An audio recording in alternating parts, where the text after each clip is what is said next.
Missing in action left me in LA. With her it's magic till she runs away. Hard as I try, I've gotten really good at saying goodbye to Mrs. Hollywood.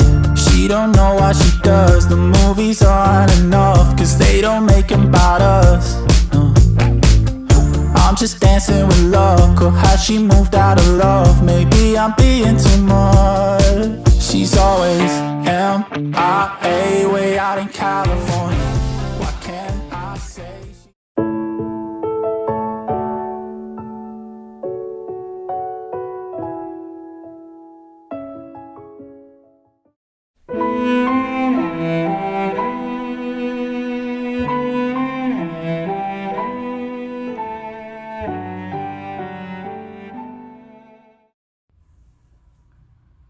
Assalamualaikum warahmatullahi wabarakatuh.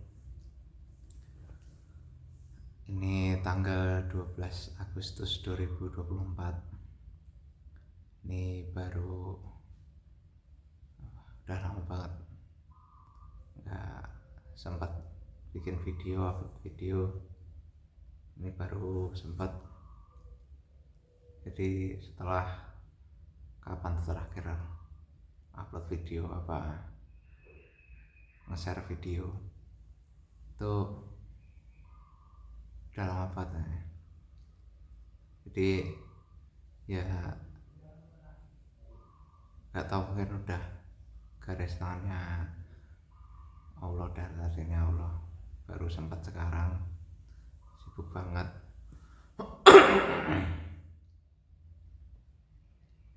Terus apa namanya, insya Allah ini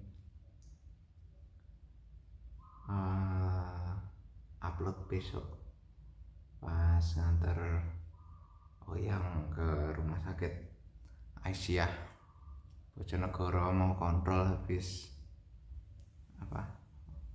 kemarin di opnam ya. Insya Allah besok pakai wifi nya rumah sakit Aisyah Bojonegoro. Makasih rumah sakit Aisyah Bojonegoro. Jadi ini rambutku potongannya kayak gini sekarang. Ini keinginannya Oyang udah 2 kali potong kayak ini, sama bulan kemarin nggak salah. Jadi nemenin ke tukang potong rambutnya Mas Fandi, tetangga di Kelampok, tak modelnya kayak gini gitu. Ya udahlah, diikutin aja lah. Mungkin permintaannya junior ya nak ya, yang sedang dikandung Oyang ya nak ya. Kan bapak potong kayak gini nak ya tenak. Bapak sendiri anginnya wis yang paling tipis, yang paling simple, biar nanti balik potong rambutnya lebih lama. Lumayan 8.000 tuh lumayan.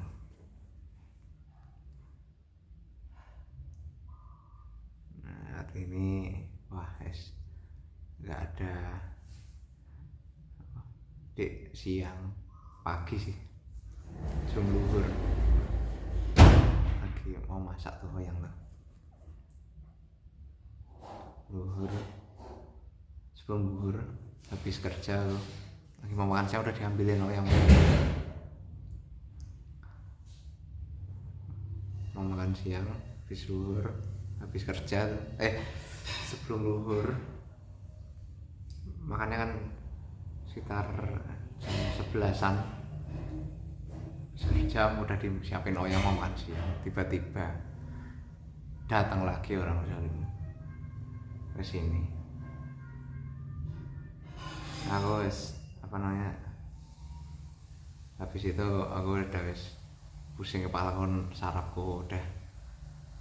Aku kan dulu pernah kena saraf ya. Kalian kalau tahu, aku tuh dulu sampai nggak bisa nyolatin anakku, nggak bisa mandiin anakku, arah dulu, kena sarafku dulu. Kalian tanya orang-orang yang desa Kelampok itu. Nah, tadi langsung habis itu makan terus udah pengen tidur aja, capek ininya. Dan orang Jolim tuh impactnya kayak gitu.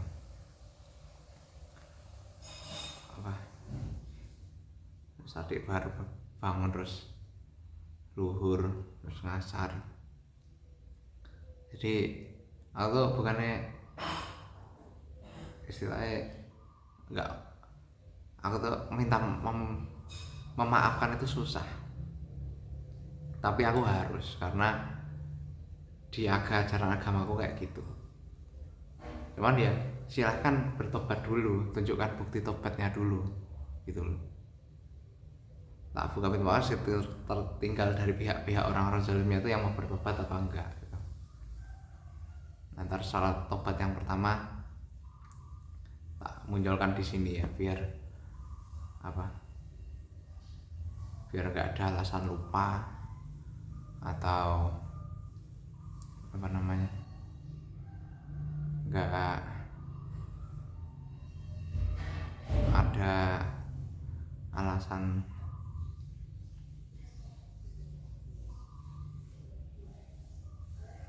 nggak tahu. Nah ya karena ya itu aku kan ngomongnya di medsos ya, minta bukti tobatnya. Itu kan banyak yang deket sama orang-orang zalim itu, banyak yang ikutin aku di medsos, tapi banyak juga yang enggak. Dari banyak yang mengikuti itu, kalau orangnya harusnya orangnya emang baik, orangnya emang peduli, itu kan bakalan menyebarkan atau ngasih info pada orang-orang zalim itu, atau pada yang enggak ngikutin aku di medsos. Kan kalau orang-orangnya ya ra iso diandelke, wis isone njaluk tok, isone jaluk tulung tok, isone nyedot tok, ya diem. Ya ini orang ngabar-ngabarke.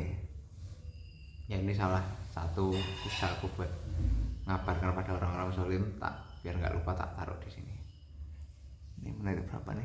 6:27. Nah udah 10 detik udah cukup ya. Insya Allah ntar tak taruh di sini. Jadi video ini tujuannya lanjutkan terkait alasan kenapa aku bikin sayembara. Ini sekarang yang part 3, lanjutkan yang udah tak tulis nih. Ini topiknya sekarang apa pandanganku terkait membantu orang lain. Nah ini ada beberapa fase. Yang pertama itu zaman masih menerima duit dan sumber daya dari ortu tanpa pikir panjang, kurang lebih hingga awal-awal kuliah. Itu yang pertama, merasa senang kalau bisa bantuin orang sekitar, saudara, teman, siapa aja. Tapi selain itu juga kadang merasa superior, kayak merasa tinggi. Dalam hati itu serasa sombong. Jadi misalnya ada makan bareng, gak ada yang minta ditraktir, tak bayarin. Terus gak ada yang minta pulsa, tak transfer. Tapi juga itu ada tekanan atau pressure kalau enggak bantuin. Nah, jadi kayak takut kalau jadi omongan orang dan berimpact ke nama baik ortu. Ini pokoknya salah satu fase dimana aku dalam keadaan apapun tidak terbayang untuk minta tolong, karena alasannya udah tak terangin di video sebelumnya. Nah, ini aku udah ada pressure dari lingkungan maupun kesadaran sendiri untuk membantu ex ortu sama ex adik. Membantu misal dengan nurut, nggak berontak ke ex ortu, ngalah ke ex adik. Nah, terus fase berikutnya itu zaman kuliah bermasalah. Ini adalah fase dimana aku mulai berpikir terkait uang dan sumber daya yang tak terima dari ortu karena beberapa hal. Yang berapa sudah tak jelaskan di YouTube atau medsos, terus ya yang lain jelaskan di lain kesempatan. Itu aku tuh mulai merasa berat untuk menggunakan sumber daya dari ortu itu untuk diri sendiri aja udah berat, apalagi untuk orang lain. Sementara itu aku dulu tuh dilarang ortu untuk kerja mencari uang sama sumber daya sendiri, harus fokus kuliah. Sedangkan kuliah itu sejenius apapun orangnya, pasti ada batasnya ketika ia perlu minta bantuan. Itu pengalamanku sendiri. Nah, di situ aku merasa berat untuk minta bantuan. Nah, kenapa? Karena ya udah terangkan di video kedua lah. Video part 2. Coba kalian lihat lagi. Jadi selain karena alasan itu, aku juga ngerasa nggak berhak untuk minta tolong, nggak berhak minta bantuan atau bahkan menerima bantuan, karena aku pun nggak bisa bantu. Aku nggak bisa traktir, nggak bisa nongkrong bareng, karena nggak mampu ngikutin apa yang dibeli, apa yang dimakan, apa yang diminum, nggak bisa ikut bepergian bareng, nggak mampu ongkos transportasinya, nonton bareng nggak mampu ongkos nontonnya, dan lain-lain contohnya. Ya kuliahnya jadinya stuck, hidupnya stuck. Ini dulu tuh aku sempat berpikir itu pas fase itu aku pengen lari dari kehidupan. Nah, terus karena satu peristiwa nanti insya Allah tak ceritakan. Di saat itu, fase itu, aku tuh masih merasakan pressure untuk membantu ex ortu sama ex adik. Tapi kesadaran diri itu hanya membantu ortu, ex ortu. Ya, tadi membantu misal dengan nurut, nggak berontak ke ex ortu, walau mereka melakukan hal-hal yang aku nggak cocok, bahkan memalukanku. Seperti contohnya nginep di kos dulu pas kuliah. Mbok pikir aku yang minta-minta, kalian pikir aku yang minta-minta. Itu keinginannya sendiri. Nah, yang diajak saudara siapa? Aku. Nah, kalau temen sih paling cuma tanya ya, saudara tuh ngejek aku sak pole. Terutama yang udah beberapa, ada yang udah almarhum nih. Nah, kalian cek tuh yang almarhum saudaraku siapa tuh. Saudara tuh. Yang melakukan ex ortu ya diajak bisa-bisan aku. Rawani no. Tutup pintunya. Angin. Gak berani no ex saudara apa ngeleh ke ex ortu kan, ngejek ex ortu itu apa nginep gone anake sing rawani no. Ini no. Ini di stop kujur kabeh no ya ra. Terus contohnya lagi berbicara kromo pada ex ortu itu dalam apa kesadar diri untuk membantu ex ortu, membantu pekerjaan rumah. Nah, lanjut nih, terus ada zaman kuliah mulai lancar hingga bisa lulus. Nah, ini fase dimana aku menyadari bahwa aku berhak menerima bantuan, lalu berhak juga meminta bantuan dalam rangka bisa lulus kuliah, terlepas dari nanti dikasih apa enggak. Nah, proses untuk bisa di fase ini tuh enggak gampang. Insya Allah tak jelasin di video berikutnya atau next video. video lain. Ya ada proses menyingkirkan rasa gengsi, takut dan lain-lain, hingga akhirnya tuh aku bisa minta tolong ke junior, dosen, staf akademik, staf laboratorium, mahasiswa lain jurusan. Itu wis oke. Nah, dalam fase ini aku pun menyadari bahwa aku tuh berhak dan bisa memberi bantuan kepada orang lain dengan seminimal mungkin menggunakan sumber daya dari ex ortu, seperti buah pikiran, tenaga, perhatian,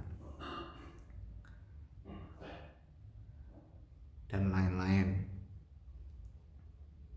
Yaitu aku tuh waktu itu tuh merasa benar-benar seneng, terus lebih tepatnya tuh aku kayak bersyukur, oh aku masih bisa, aku dikasih kesempatan untuk bisa bermanfaat bagi orang lain dalam keadaan sempit kayak gitu.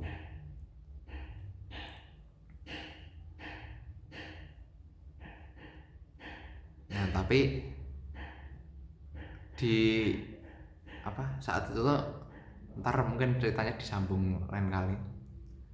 Saat itu aku tapi masih merasakan pressure untuk membantu ex ortu sama adik, dengan tadi kesadaran dirinya, tapi masih bantu ex ortu aja. Tadi contohnya seperti nurut, nggak berontak, terus walaupun mereka melakukan hal yang nggak cocok, memalukanku, seperti tadi nginep di kos karena keinginan mereka sendiri, terus aku diajak saudara, aku berbicara kalau mau bantu kerjaan rumah. Next, nah terus ada fase lagi berikutnya, udah punya penghasilan sendiri sebelum menikah. Ini adalah fase dimana aku relatif bebas pikiran dalam mengatur sumber daya sendiri. Oh yang budaya dewe, tapi aku juga berhati-hati agar nggak terlalu konsumtif, agar nggak kembali bergantung pada ex ortu, karena itu menyakitkan. Dalam aspek membantu orang lain, aku merasa seneng sama bersyukur karena bisa lebih royal toh, tanpa ada rasa bersalah pada ex ortu. Golek dhewe sumber dayane. Nah itu aku juga mulai merasa kasihan sama orang lain, terus ada kayak tanggung jawab moral ataupun dari agama untuk membantu orang-orang yang tak kenal. Karena dari pengalaman sebelumnya tuh jadi selain rekan di tempat kerja, itu jadi punya kenalan dari berbagai bidang tadi, berbagai jurusan tadi. Jadi kalau ada misalnya contoh ada info kedukaan, itu aku merasa wajib untuk nyumbang, merasa wajib tapi juga senang sama bersyukur gitu. Ketemu kawan konco suwe, kawan lama, itu aku juga traktir, itu aku juga merasa wajib tapi senang juga bersyukur gitu.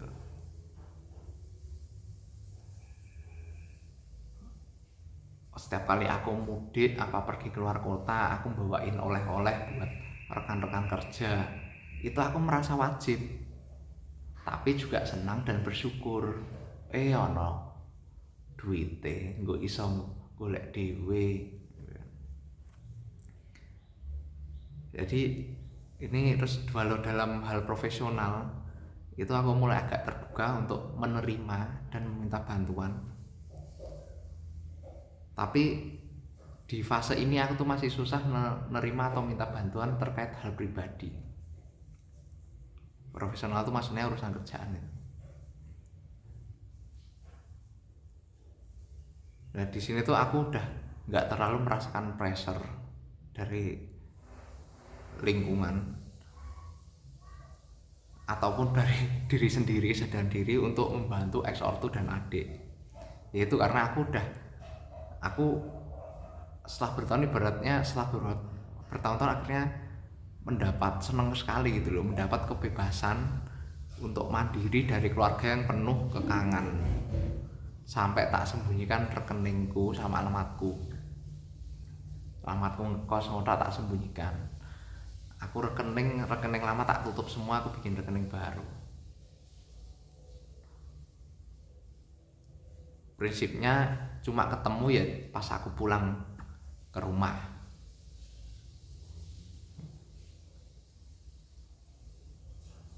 Tak bantu sebisaku kalau aku di rumah.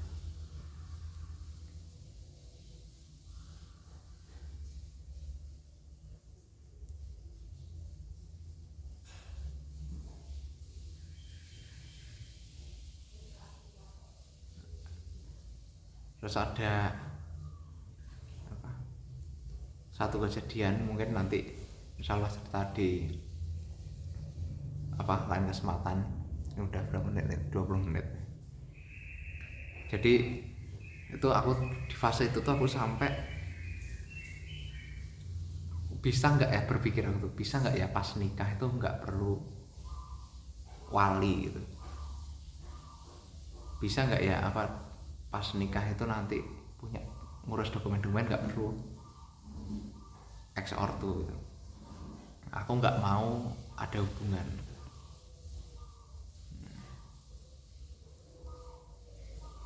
Aku masih membantu misal dengan berbicara kromo tadi, membantu kerjaan rumah.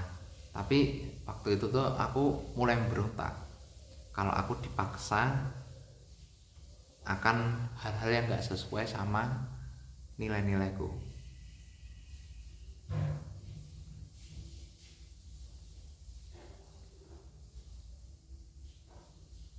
Contohnya terkait rumah.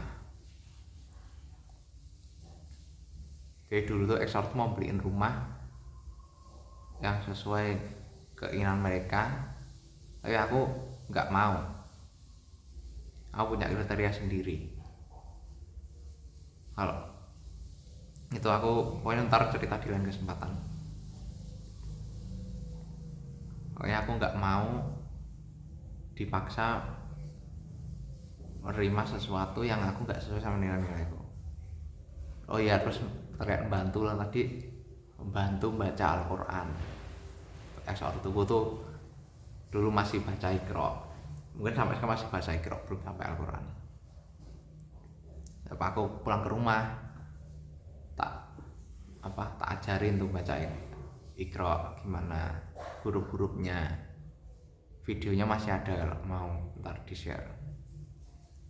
Lanjut, kemudian fase berikutnya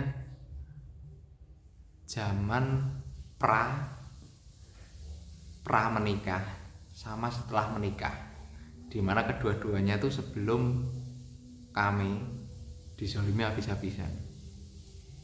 Itu adalah fase ketika aku mulai mengetatkan keuangan untuk biaya menikah.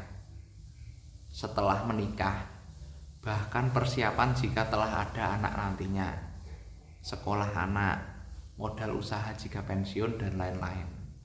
Pokoknya aku ingin tetap kuat, mandiri, nggak tergantung orang lain, baik saat telah menikah, telah punya anak, telah pensiun nantinya. Aku pokoknya nggak mau sampai bergantung pada ex ortuku atau orang lain.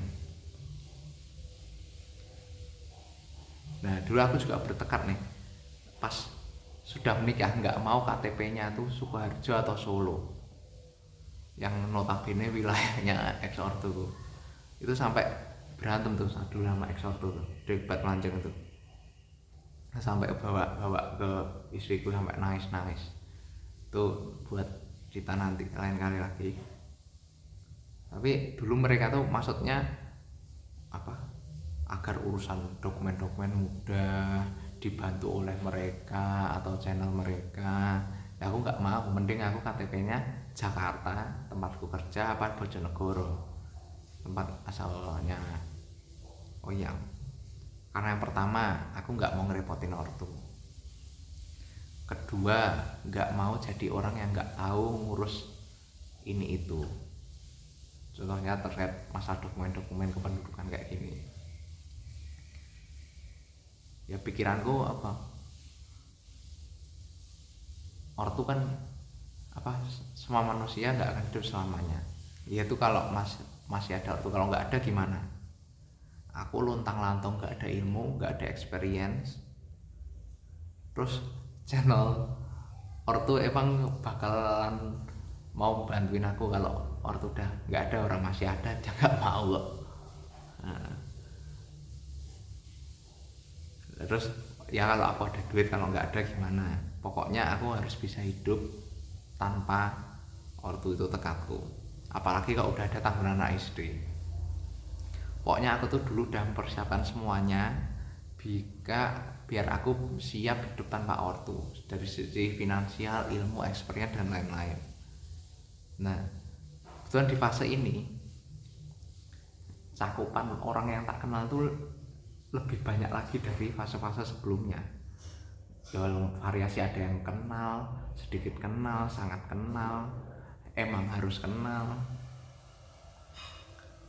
Nah itu aku masih merasa wajib, senang, bersyukur masih bisa membantu orang-orang tadi, walau nominalnya mungkin lebih kecil dari segi finansial, uang, waktu, pikiran, kecil gitu, karena ya itu orangnya makin banyak yang harus cakupannya nih.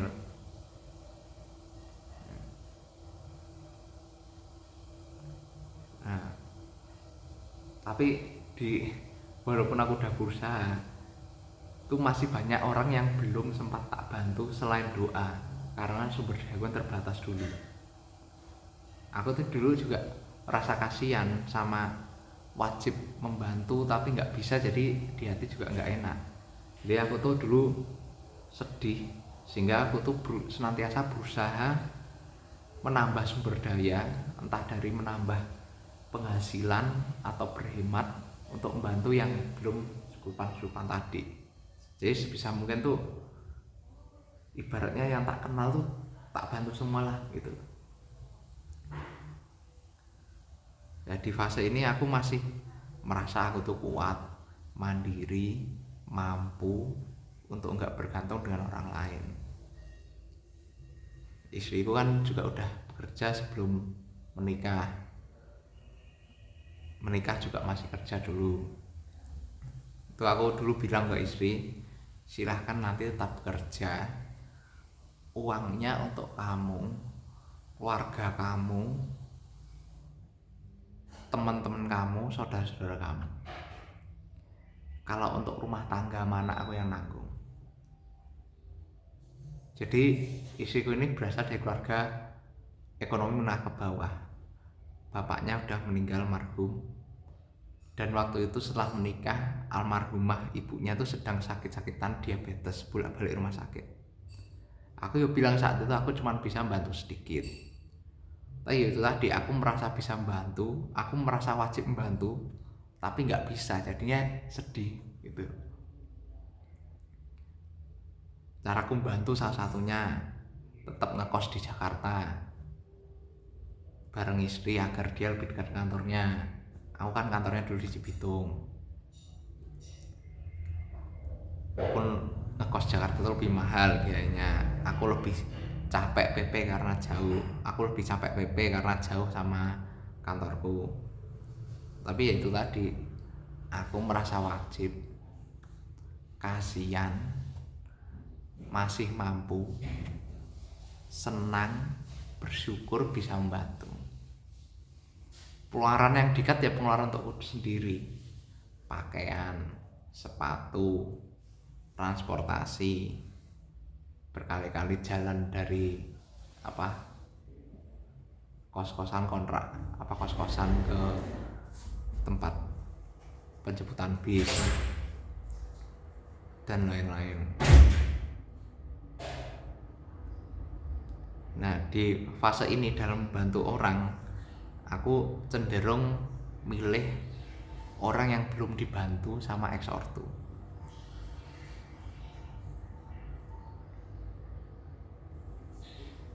Ya sebagian karena ya emang aku merasa getir ex ortu bantu mereka. Aku nahan-nahan gak minta bantuan ex ortu, usaha dewi lah. Kalau ex ortu kerusuhan larinya ke aku,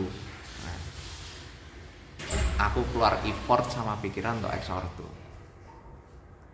Terus mereka yang udah dibantu itu hura-hura, makin foya-foya mereka kan.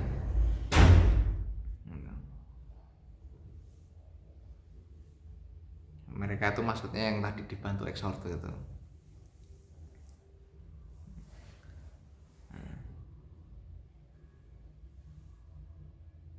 Di fase ini aku semakin merasakan pressure tapi dari agama, serta kewajiban untuk membantu ex ortu sama adik, hingga akhirnya aku sama istriku resign.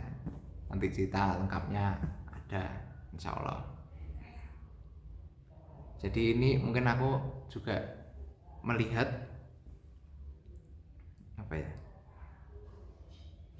akibat dari harmonisnya hubungan istriku sama keluarganya, walau nggak punya banyak uang.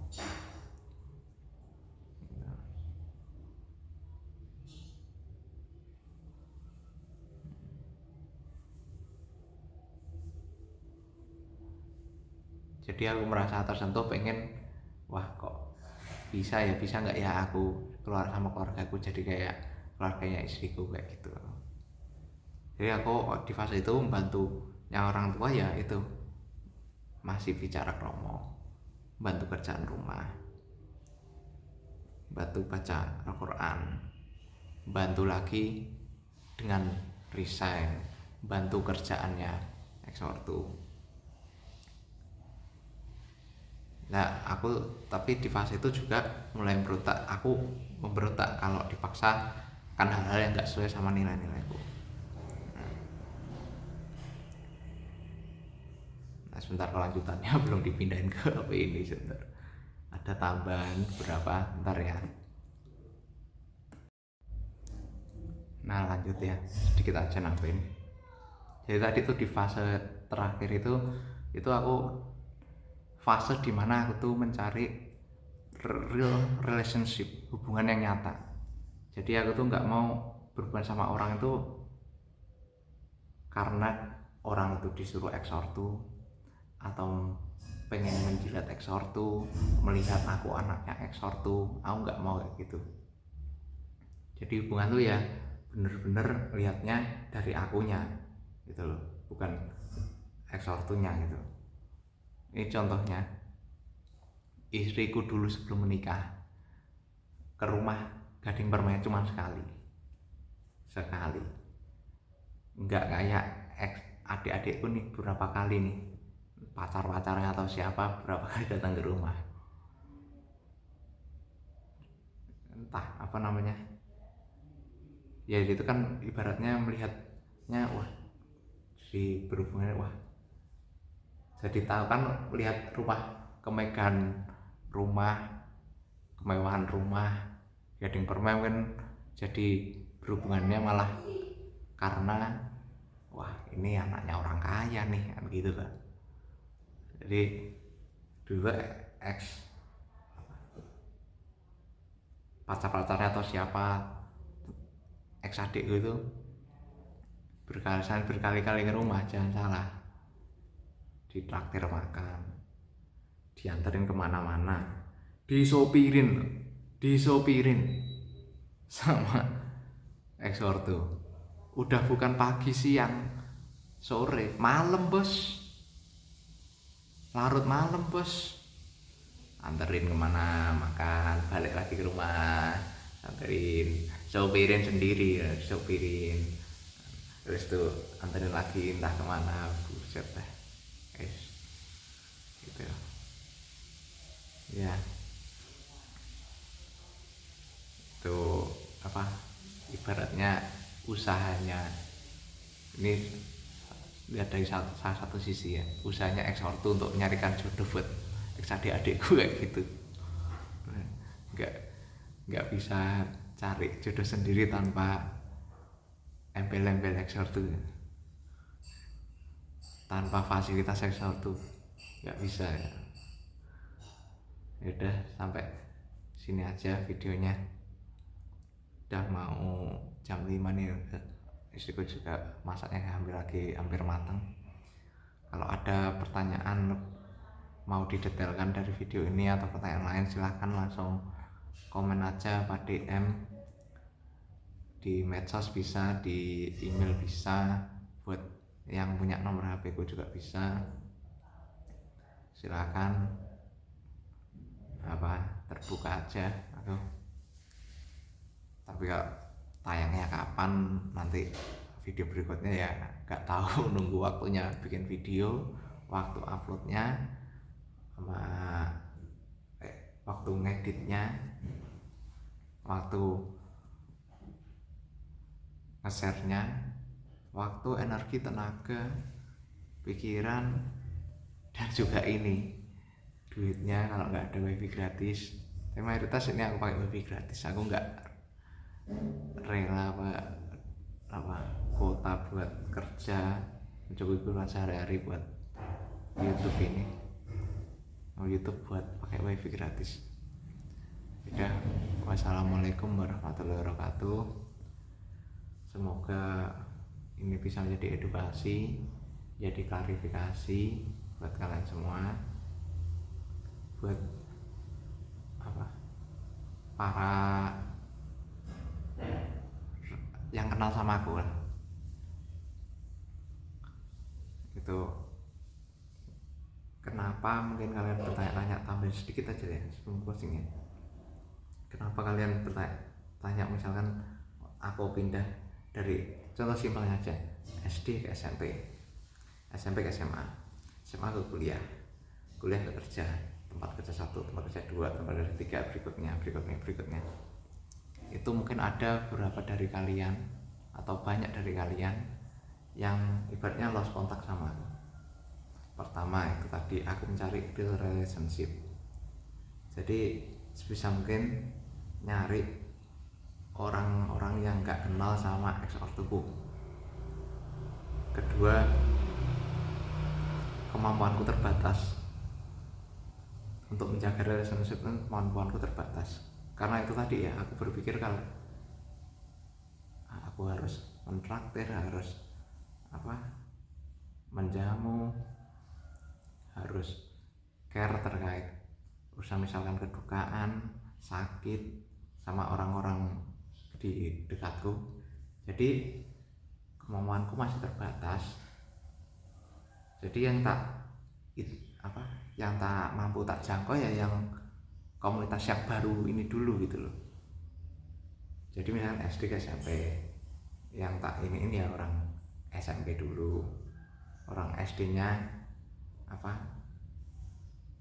agak lost kontak, SMP, SMA, dan berikutnya kayak gitu. Jadi itu semata-mata, pertama tadi karena itu mencari relationship, yang kedua karena kemampuanku terbatas, yang ketiga aku ada inferiority complex. Misalkan teman SD ku itu ekspektasi aku segini, nah pas aku di SMP aku masih segini, aku otomatis jaga jarak karena aku ada inferiority complex. Itu juga teman-teman misalkan SMP ku mengharapkan level udah segini, padahal pas SMA aku masih segini, itu aku juga jaga jarak kayak gitu. Jadi alasannya 3 itu. Semoga terang benderang buat kalian semua. Assalamualaikum warahmatullahi wabarakatuh.